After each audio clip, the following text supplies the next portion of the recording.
तो UP BJP में बवाल मच गया है। बवाल इस कदर कि सरकार पर सवाल उठाए जा रहे हैं, योगी के खिलाफ बगावत का बिगुल बजा दिया गया है। देखिए आपकी स्क्रीन पर बाकायदा पत्र लिखा गया है और यह पत्र किसी और ने नहीं, बीजेपी के एमएलसी ने लिखा है।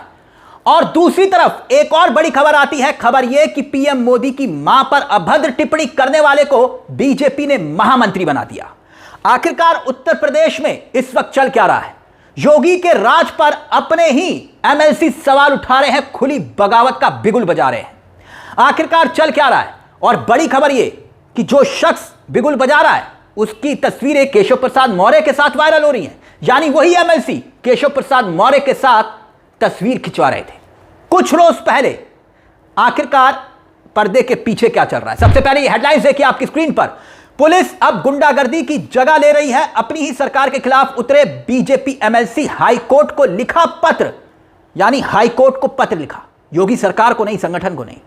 हम बताएंगे कि मोदी की मां को अभद्र टिप्पणी करने वाले को महामंत्री जो बनाया गया उस खबर पर हम आएंगे। मगर सबसे पहले जो ये बिगुल बजाया गया है, बगावत का बिगुल, जो माना जा रहा है कि योगी आदित्यनाथ के खिलाफ ही है, इस पत्र में ऐसा लिखा क्या है? भारतीय जनता पार्टी के ये एमएलसी हैं देवेंद्र प्रताप सिंह, जिन्हें आप देख रहे हैं। ये देवेंद्र प्रताप सिंह हैं।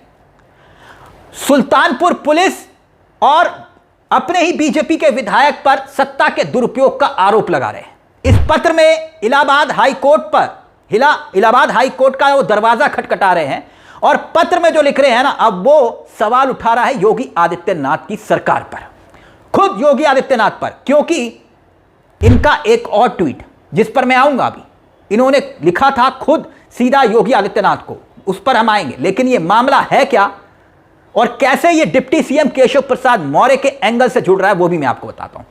समझिए है क्या मामला। 15 मार्च को दो पक्षों के बीच में संपत्ति का विवाद होता है। देखिए इसमें है नेता राणा अजीत प्रताप सिंह और उनके पूरे परिवार, एक रिटायर्ड पीसीएस अधिकारी हैं उसमें शामिल हैं, उनको जेल भेज दिया।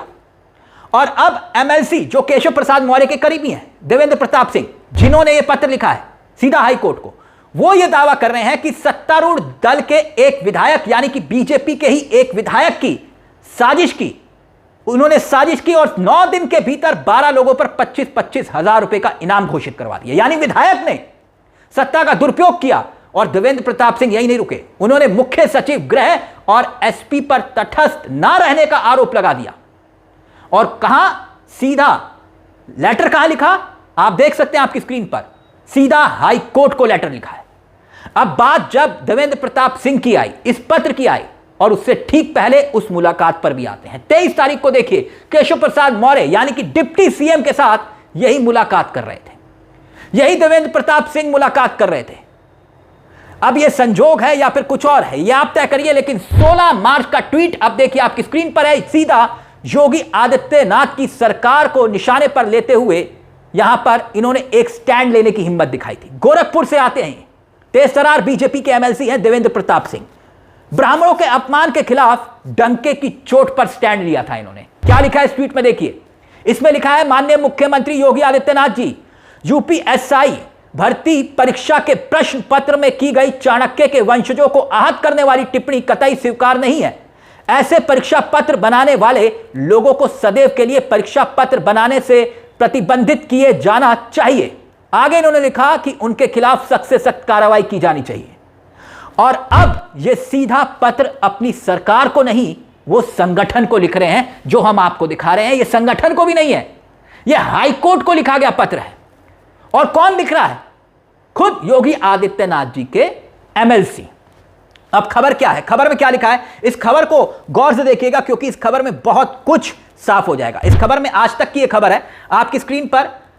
अपनों के खिलाफ बगावत और गंभीर आरोप, देवेंद्र प्रताप सिंह ने आज तक से बातचीत में कहा कि सुल्तानपुर के एसपी उन 12 लोगों की हत्या करना चाहते हैं जिन्हें बड़े अधिकारियों का संरक्षण प्राप्त है। उन्होंने कहा कि पुलिस अब अपराधियों की तरह पेश आ रही है और यह सीधे तौर पर गुंडागर्दी है। आगे लिखा गया है, एमएलसी के अनुसार राणा अजीत प्रताप सिंह का परिवार बेदाग रहा, उनके पिता स्वतंत्रता सेनानी रहे हैं। विधायक ने प्लानिंग के तहत उन्हें फंसाया और खुद वैष्णो देवी की यात्रा पर चले गए। यानी विधायक का नाम ले रहे हैं, वो कह रहे हैं कि इन्होंने साजिश रची। यह खबर तो यही बताती है। बीजेपी के एमएलसी योगी की पुलिस की कार्यशैली को सवालों के कटघरे में खड़ा कर रहे हैं और अपने ही विधायक पर सवाल उठा रहे हैं और निशाने पर किसी और को नहीं, योगी आदित्यनाथ को ले रहे हैं। अब यह संजोग है या कुछ और? याद करिए, योगी के करीबी मंत्री खासम खास स्वतंत्र देव सिंह, याद आया आपको? बीजेपी के ही विधायक ने सड़क पर बंधक बना दिया था, बृजभूषण बंधक बनाया था, और वो भी बृजभूषण भी केशव प्रसाद मौर्य के ही करीबी हैं, और ये भी केशव प्रसाद मौर्य के करीबी हैं। अब सोचिए यूपी में चल क्या रहा है। अयोध्या में टॉप 10 अपराधियों की लिस्ट में शामिल एक शख्स को भारतीय जनता पार्टी ने महामंत्री बना दिया। अभी रुकिए, इटावा में बीजेपी ने पीएम मोदी की मां पर अभद्र टिप्पणी करने वाले को महामंत्री बना दिया।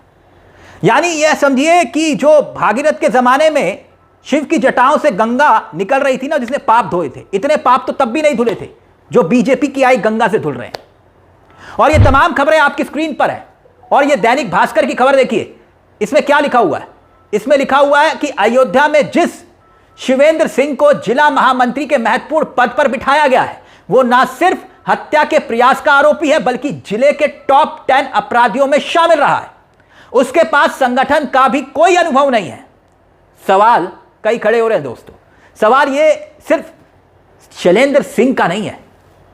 सवाल तो ये है ना कि अगर शैलेंद्र सिंह पर इतने आरोप हैं, ये खबर बताती है, तो इसकी पैरोकारी करने का धर्म किसने निभाया? कई तरह की खबरें हैं। प्रदेश अध्यक्ष को मालूम नहीं चला या प्रदेश अध्यक्ष किसी धर्म संकट में थे। बीजेपी के भीतर आखिरकार ये चल क्या रहा है? इमारत की नींव में दीमक साफ तौर पर दिखाई दे रही है और बगावत का बिगुल अब घर के अंदर बज रहा है।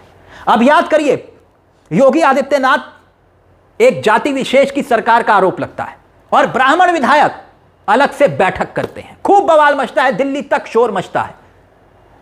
ब्राह्मण विधायकों की बैठक के बाद क्या हुआ? शंकराचार्य का विवाद।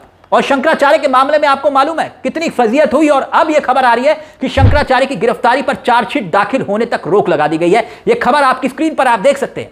शंकराचार्य की गिरफ्तारी पर चार्जशीट दाखिल होने तक रोक। बटकोक से यौन शोषण केस में हाई कोर्ट का फैसला। यानी ये खबरें बता रही हैं कि चौतरफा सरकार घिरती हुई दिखाई दे रही है। लेकिन चलते चलते इस पूरे मामले को लेकर जो सीधे तौर पर बीजेपी एमएलसी ने लिखा, खुद अपनी ही सरकार पर सवाल उठाते हुए, जो बड़ी खबर है इसमें एक और भी है।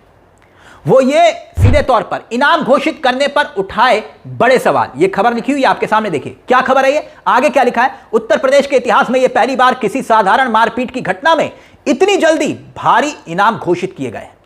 देवेंद्र प्रताप सिंह ने इसे सत्ता का खुला दुरुपयोग करार दिया। यानी बीजेपी एमएलसी बता रहे हैं खुला दुरुपयोग, और हाईकोर्ट को मेल भेजकर गुजारिश कर रहे हैं कि जान बचाइए, रक्षा करिए। पुलिस कप्तान इनकी जान लेना चाहता है। मतलब कि वो ये कह रहे हैं कि भाई हमारी सरकार, और हमारी ही सरकार में पुलिस कप्तान वो लोगों की जान ले रहा है।